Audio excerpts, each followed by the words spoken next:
Have you ever had to walk away from a toxic family member? No names, just yes or no. They said there was no money for my tuition, no way they could help me with college, no wiggle room in the budget, and I remember sitting at that dinner table nodding as if I understood.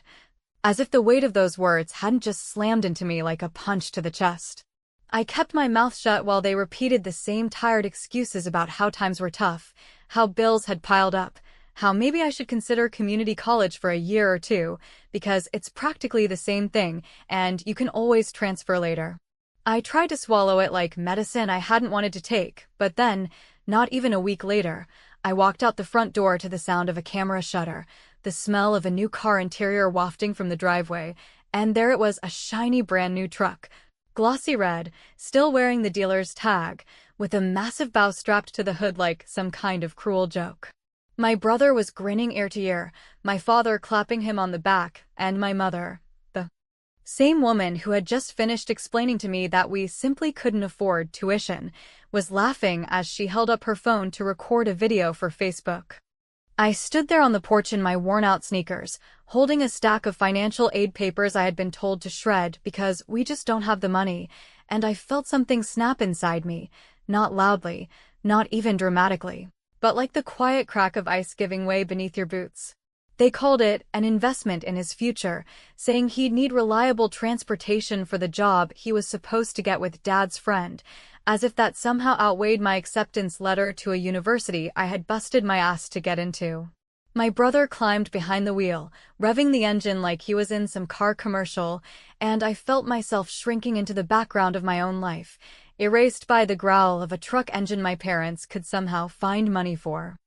I didn't cry in that moment, though every nerve in my body begged me to, and I didn't scream or throw the papers in their faces. Instead, I smiled in a way that probably looked convincing enough for their cameras, waved half-heartedly when my mother turned her phone toward me, and muttered something sarcastic about how wonderful it was that the family had apparently won the lottery overnight. She didn't even catch the edge in my tone. She was too busy recording, too focused on framing the shot just right so all her friends online could see what generous parents they were. My brother peeled out of the driveway as if speed itself could carry him into the future, leaving skid marks across the asphalt, and all I could see was the black rubber trail of my own plans burning away behind him. The rest of that day felt like I was walking through wet cement. I went back inside, into my room that suddenly felt smaller than ever, plastered with scholarship flyers and essay drafts, and I stared at the acceptance letter pinned above my desk. I had worked double shifts in a greasy diner, collected recommendation letters, studied until my eyes ached, and apparently none of that mattered as much as giving my brother 4 wheels and leather seats. I wanted to believe maybe there was some rational explanation, that maybe the dealership had run some special financing deal too good to pass up, but every attempt to excuse them collapsed under the memory of my mother's voice saying flatly, "We just can't afford it, honey. There's no money." That night, while they toasted to his bright start, I sat in my room drafting an email I never expected to write because earlier that day, while hiding behind the porch column, I had noticed something strange, a new message sitting bold in my inbox. I clicked it open with the kind of dread you get when you think the universe is mocking you again, but the words on the screen stopped me cold. The subject line read, "Congratulations, full scholarship awarded." My heart didn't leap, it clenched, because the timing was so absurd it felt staged. I read it 3 times, every line confirming it was real, a complete ride for the entire program, covering tuition and fees, my ticket out, something they could never claim they had given me.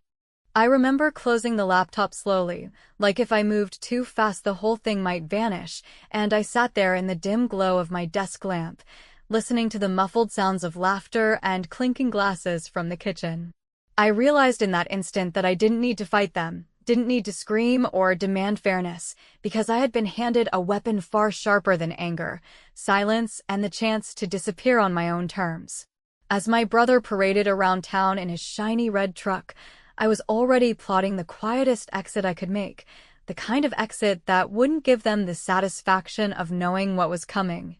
When I went to bed that night, I wasn't thinking about revenge in some cartoonish way. No grand confrontation with slammed doors and shouted accusations. What I thought about was how sweet it would be to let them wonder where I had gone, to make them live with the absence they had carved out themselves when they chose Chrome over my future. I lay in the dark, eyes open, whispering to myself the one truth I was beginning to understand. Sometimes the best way to get even is not to fight for space at their table, but to build a whole new one where they're not invited.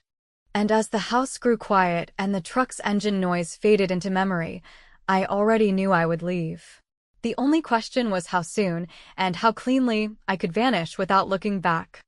The night after the truck appeared like a red exclamation mark in our driveway, I sat on the floor of my room and made a list that looked boring enough to be invisible. Yet every line on it felt like a lever I could pull to pry my life free from the sticky grip of expectation, and I wrote it with a calm that would have scared me a month earlier, because I realized I wasn't planning a tantrum or a scene. I was planning a quiet migration, the kind birds make without asking anyone's permission. I started with the practical moves that no one posts about online because they aren't glamorous. I opened a new bank account at a credit union across town and shifted the tiny savings I had earned in tips. I turned off old email forwarding rules my father helped me set up when I was younger so he could keep an eye on spam. I set a passcode on my phone records so my mother's habit of double-checking minutes wouldn't include my new calls. And at the campus portal I checked the box under Student Privacy that said my information could not be released without my consent, which felt less like checking a box and more like closing a heavy door with both hands. I found a dorm assignment buried in a thread of messages I had skimmed in shock the day before, and I noticed the date I had to report by was coming fast, which sent a quiet thrill through me, because the clock was on my side for once, and their attention was pointed at a set of chrome wheels. I packed in layers, not in boxes that screamed departure, but in grocery bags and laundry hampers that could pass as a messy Saturday if anyone glanced into my room, and each night I smuggled 2 bags into my friend Maya's trunk under the lousy cover of Group Study, which became our running joke as I slid textbooks, a chipped mug I loved, and a folded quilt from my grandmother into the darkness, like we were robbing my old life in slow motion. Maya kept her face sober when I explained why I had to move quietly, why the silence mattered more than a confrontation that would surely spin into a practice lecture about sacrifice and family optics, and she only said, "Then let's do it right," which meant she showed up with tape, a box cutter, and the kind of loyalty you don't post selfies about because you don't need witnesses for the real things. I labeled nothing. I carried the framed acceptance letter under my hoodie like a delicate contraband, and I rehearsed my lines in case someone asked why I was hauling half my closet to the car, though no one asked, because apparently my comings and goings had always been background noise compared to the roar of a new engine. I left breadcrumbs on purpose, not the kind that lead people to me, but the kind that reflect their own words back at them in a light they couldn't ignore, and I did it with a tone so polite it could not be accused of rage. I slid the scholarship letter into the manila folder where my mother had once stacked college invoices with the tidy label, "No money," a phrase written in her neat script that I had spent a week trying not to resent. And I tucked the folder inside the same dealership envelope that held the truck's financing brochure, because symbolism is only petty until it teaches a lesson with numbers printed in bold.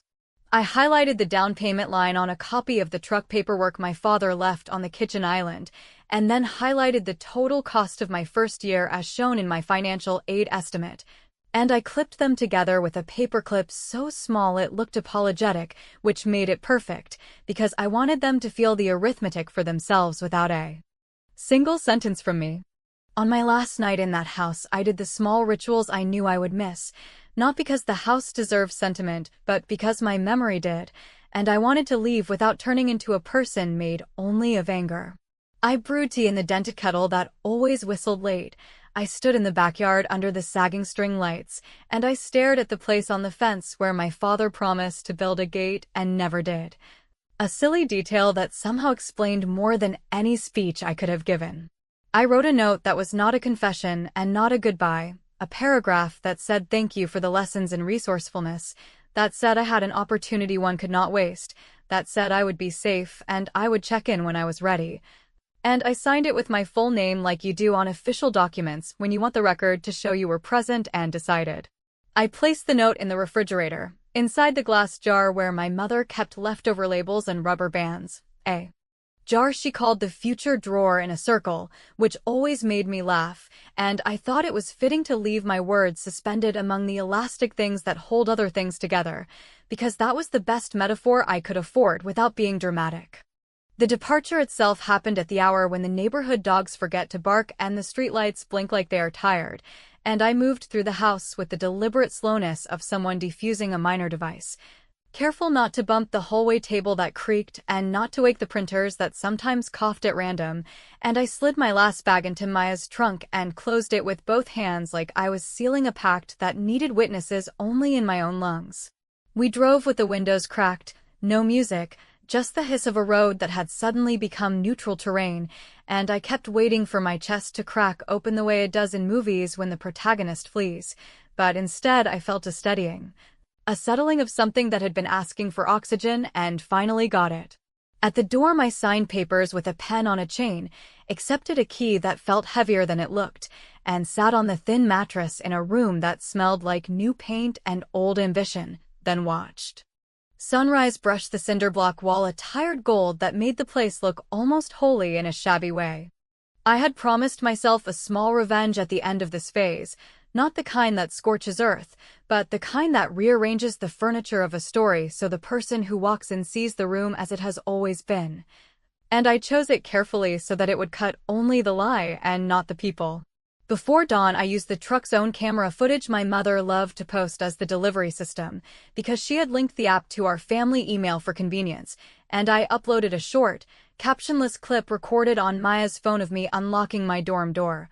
placing the scholarship letter on the desk, and turning the privacy setting toggle on the university portal to no release, which meant the next time my mother tried to call a dean for updates, she would hear the words, "We cannot share." That, and she would have to sit with the echo of a boundary she had never allowed me to have. I didn't gloat, I didn't add a message, I didn't even sign my name. I let the silence do the talking while the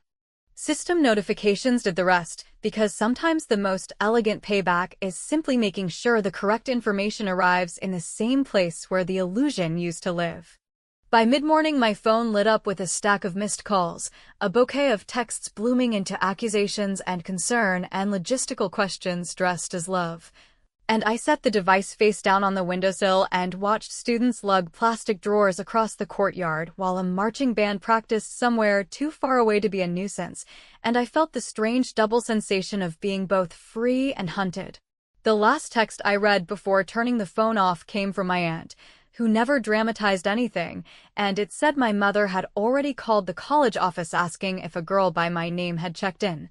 only to be told politely that the student had restricted access to their records, and that she was now telling relatives she feared I had been led astray, which would be funny if it didn't burn. I closed my eyes, breathed, and told myself the plan was working, the silence was holding, and the next stage would require more stamina than bravery, because surviving without them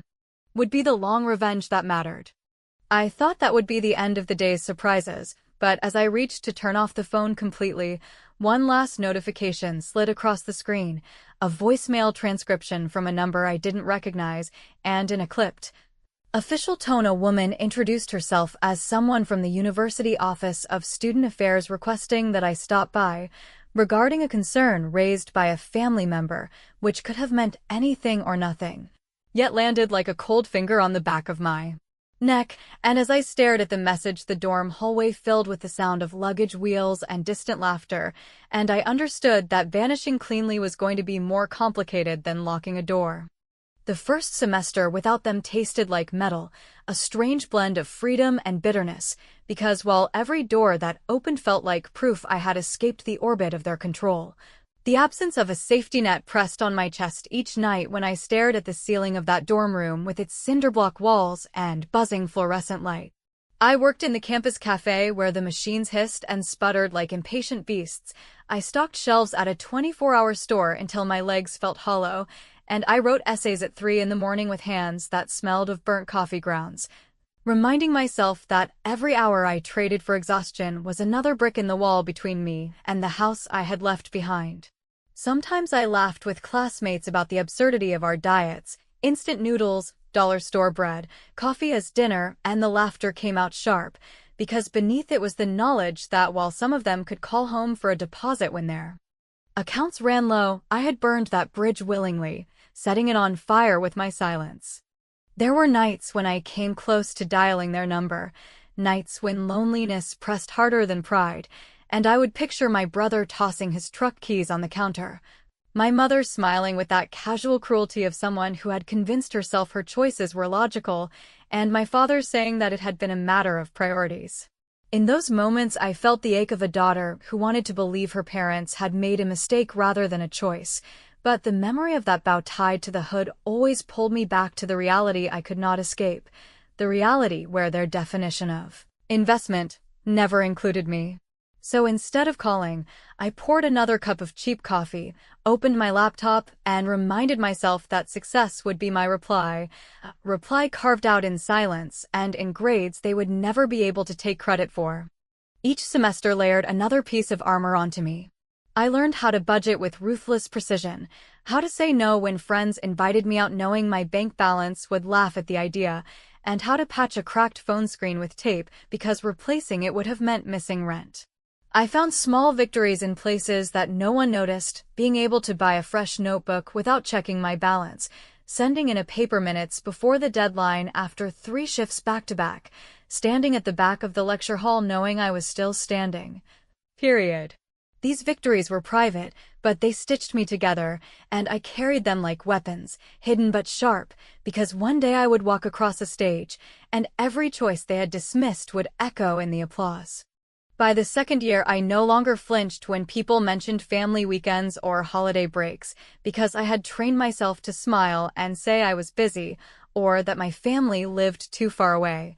Though the truth was I couldn't stomach the thought of sitting across from them pretending we were whole. I spent holidays working double shifts, decorating shelves with tinsel while other students flew home, and I told myself that work was better than pretending. That the ache of missing something I had never truly had was easier to endure than swallowing their hypocrisy again. There was a kind of strange power in knowing that they had no updates on me, no stories to share at their gatherings, only silence where my name should have been. And I imagined that silence growing heavier with each passing year until they could no longer spin it as anything but what it was, abandonment born of their own choices. Still, I wasn't made of stone, and I felt it in my bones when news trickled through extended family, when an aunt would mention in a message that my mother had asked around about me, framing it as concern, saying things like, "We just don't know where she is," as though they hadn't watched me walk out with every reason in the world to vanish. I wanted to laugh at their performance of worry, but instead I filed it away as proof that the silence was working, that they were unsettled by the fact that their narrative had slipped out of their control. It became fuel, a reminder that revenge doesn't always arrive with fireworks, but with the quiet erosion of someone else's certainty. By the time graduation loomed in the distance, I had learned to carry myself differently, shoulders squared, steps deliberate. Because the girl who had once stood on the porch watching a truck roll out of the driveway had become someone who built her own exit ramps without asking for permission. I had become fluent in self-reliance, fluent in turning bitterness into drive, fluent in wearing silence like armor. Yet beneath that armor, I carried one question that lingered even as I filled out cap and gown forms and lined up interviews. Would showing up on graduation day be enough, or would I finally speak? The answer teased me in the weeks before the ceremony, when another cousin wrote casually that my mother had been calling the school, asking for any news about me, even pleading with a secretary, claiming she was worried for my safety. That detail made me laugh out loud in the library, drawing stares, because the irony was so rich it tasted like smoke. The same woman who had sworn there was no money for me was now burning her voice raw begging strangers to track me down. I shut my laptop with a snap that felt like punctuation, because in that moment I realized the decision wasn't whether or not to show up, it was how to make the silence louder than ever when I did. And as I walked back to my apartment that night, past the flickering street lamps and the smell of takeout drifting from half-open windows, I understood that the life I had built without them wasn't just survival. It was the foundation of a kind of revenge no speech could ever match, because when the dean called my name and I crossed that stage, Every ounce of my silence would thunder louder than any applause. Graduation morning arrived with a gray sky and a wind that smelled like rain, the kind of weather that makes you zip your gown higher and hold your cap like a lifeline.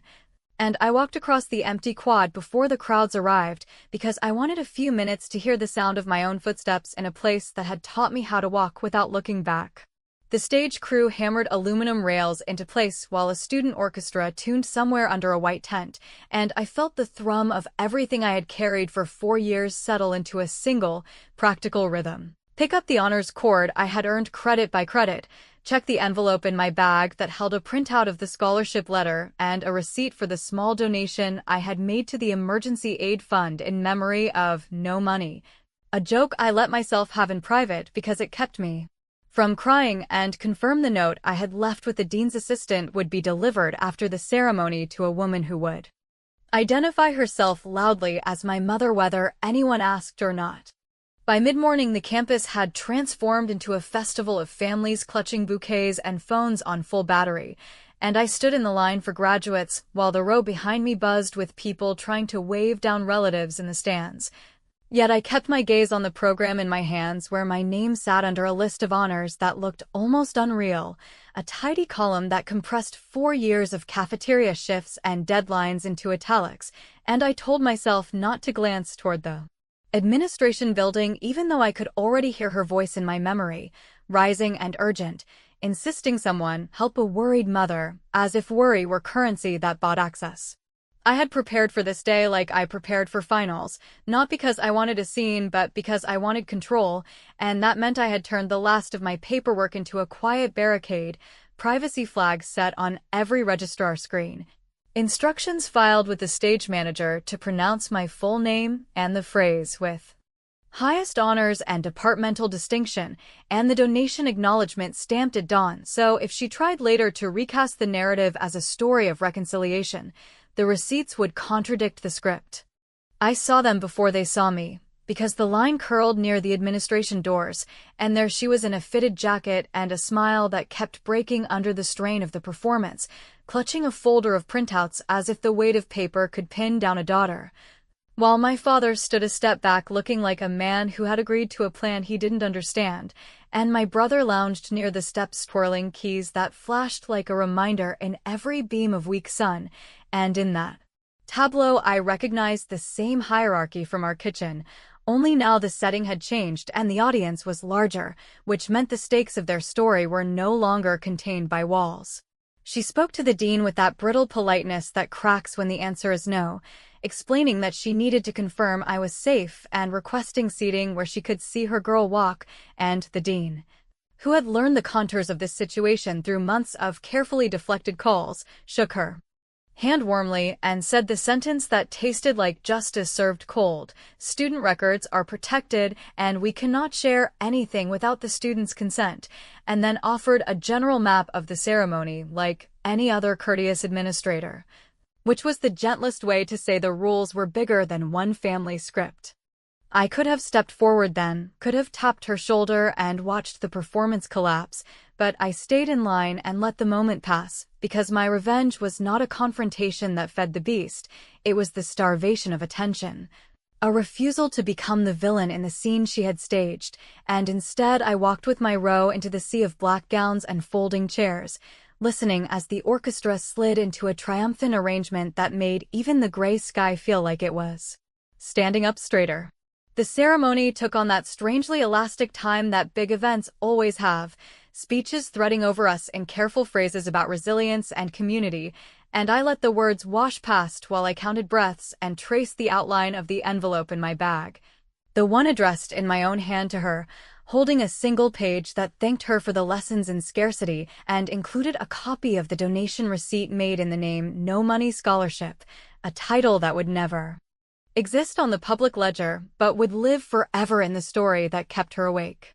When the marshals finally motioned our row to stand, my legs felt unsteady in that exhilarating way that is not fear but arrival, and I followed the line toward the stage steps where the photographer crouched like a sentry capturing proof that we had become current versions of ourselves, and as my shoes met the ramp I heard the MC's voice roll through the speakers.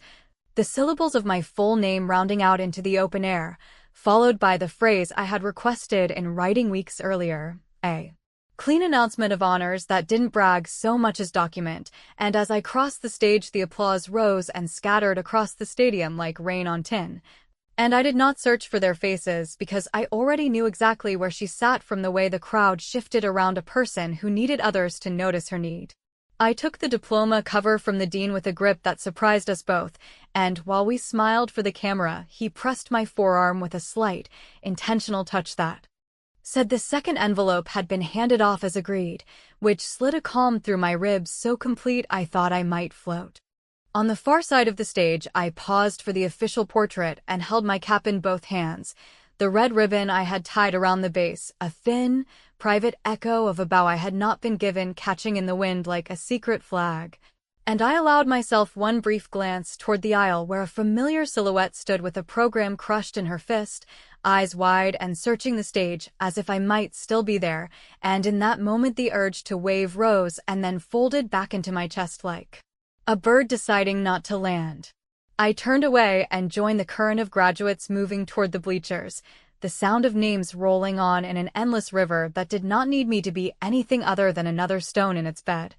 And I knew with the same certainty I knew my own pulse that the envelope in my mother's hand would detonate with the slow burn of comprehension rather than the flash of drama, because the letter inside contained no accusations, only dates and facts and a receipt that said in small print what I had learned to live by: some deficits become endowments when the right person signs them. The crowd roared for another name as I slipped back into my seat and smoothed the fabric over my knees, and while the orchestra swelled into another march I felt my phone hum against my hip with a message I did not check. Because the point wasn't to catch their reaction, but to leave it suspended in a space I no longer inhabited, and as the wind lifted the edges of my program I realized that the choice I had feared, whether to face them or vanish, had evolved into something more exacting, a calculus of presence that measured victory not by the volume of the moment, but by the silence that followed. After the recessional dissolved into the messy beauty of families rendezvousing under hand-lettered signs and wobbly balloons, I stepped around clusters of hugs and flower stems and found the wind shadow of the administration building. That quiet ribbon of walkway where the noise softened enough for a person to hear their pulse, and I stood there pretending to adjust my cap while I watched her read the letter I had asked the dean's assistant to deliver, her eyes moving with that jerky reluctance of someone who knows what the words will say but is hoping the punctuation will save them, and I recognized the moment the receipt registered. The tiny tightening at the bridge of her nose when she reached the line that named the Emergency Aid Fund and the donation in memory of no money, because shame is not a loud sensation. It is a cold hand on the back of the neck telling you to turn around and check whether anyone saw you trip. She did not cry at first, which surprised me even though it shouldn't have, because the performance had no use here where the audience was a stack of rules and a daughter who had learned to keep her face made of stone. And then she folded the paper once, twice, 3 times, as if compression might alter meaning. And she looked up to find me the way a person scans a crowd for a dropped ring, frantic, hopeful, already bargaining. I could have walked away and let that be the final chord, could have turned my back and allowed the story to hard freeze around the image of a mother holding a letter like a mirror she didn't want, but I didn't leave. Because the truth is I wanted her to see me as I had become, not as a rumor or a regret, and because part of me, the part that still counted holidays with a small ache, needed to know whether she would choose the thing I was about to put on the table. I stepped into the light and watched the recognition ripple across her, a flare that brought my father forward on instinct and made my brother straighten with that defensive bravado men adopt when they sense a reckoning and are not sure whether it's theirs to carry. And I let them come to me while I measured my breath and touched the envelope in my bag that held the second piece of paper, the one I had written last week after I decided that revenge should do more than sting, it should redirect. The river. She started with the old refrain dressed as Mercy, saying she had been worried and the house had felt empty and the world was dangerous for girls on their own, and my father added something about misunderstanding and the way money got complicated. And my brother said nothing because he had always been a better actor with props than dialogue, and I listened the way you listen to a song you once loved that will not love you back, letting the melody pass through me without anchoring, and when the pauses arrived, I told them we were going to do this like adults, which meant not pretending the bow on the hood had been a hallucination, not pretending the phrase, "no money," had been a temporary glitch, and not pretending their worry now purchased a discount on accountability. I kept my voice low because that is how you make people lean in, and I handed her the page I had printed at dawn, its lines clean and unornamented, and I watched her eyes track the sentences that outlined, in plain language, the terms under which I would consider contact, and I did not rush, because conditions are a kind of architecture, and you ruin buildings when you yell while laying brick. The paper said that if they wanted to begin repairing what they had broken, they would start by matching the cost of the truck, yes, that truck, the one still gleaming in the driveway, to a donation made directly to the same emergency fund under a simple public designation that bore no names. Because I did not need a plaque, I needed the math to balance in a place where other girls could find a ledge to stand on. It said that apologies would not be delivered as speeches at family cookouts, but as letters written by hand and read once in private without interruption or defense. It said that if they chose to accept these terms, I would meet them for coffee in a neutral place on a date we would schedule without theatrics, and that if they declined, I would wish them health and keep my number as quiet as a locked drawer. I had written one more line because humor is a tool when used in small, precise cuts, and it said, parenthetically, that if my brother wished to help he could consider selling the bow on the hood to a thrift store, since we had all learned the price of ribbon.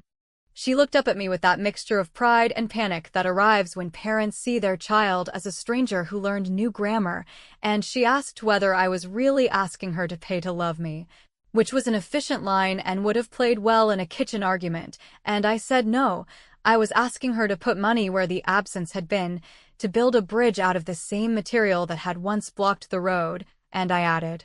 because anger can be elegant when it wants to be that. Love without repair is a Hallmark card with no postage. My father started to speak, and then stopped because he understood the trap of excuses in a place this public, and my brother shifted his weight like a man testing ice and found, briefly, the courage to say he hadn't known the timing would gut me the way it did, which was almost a kindness, and I told him ignorance is not innocence, it is just cheaper until the bill comes due. They asked for time, which was honest and also convenient, and I nodded because I had already budgeted for that answer, and I told them there was no deadline printed on the page, but there was a consequence printed on my ribs. And I promised to keep my phone on for 1 week and then off again for as long as necessary, and I watched her choose between a plea and a promise, and the air went thin with the weight of a choice she had not prepared to make. I did not hug them, because touch would have diluted the terms, and I did not cry, because tears had already been spent on nights when no audience showed up. And instead I slid my cap back on and took 1 step backward for the space it provided and 1 step forward for myself, and I told her lightly, because I am allowed that, to give my congratulations to the truck, since investments were doing so well this season. I left them with the page and the quiet and walked toward the far gate where the metal clicked behind me like a period, and as I crossed the street the wind tugged the red ribbon at my cap loose so it fluttered beside me like a stubborn question. And I let it fly because some symbols deserve the air, and I kept walking with the crowd, not faster, not triumphant, just steady, because the best revenge had already been spent and the rest would be arithmetic, and when my phone buzzed in my pocket I didn't look. Not because I was cruel, but because the terms were the only language left that honored the girl I had been and the woman I had become, and in that uncertainty, in that hinge where they might choose to pay forward what they had once withheld or choose, again, to call it complicated, I found an ending I could live with, clean and unfinished, like a door that closes softly and waits.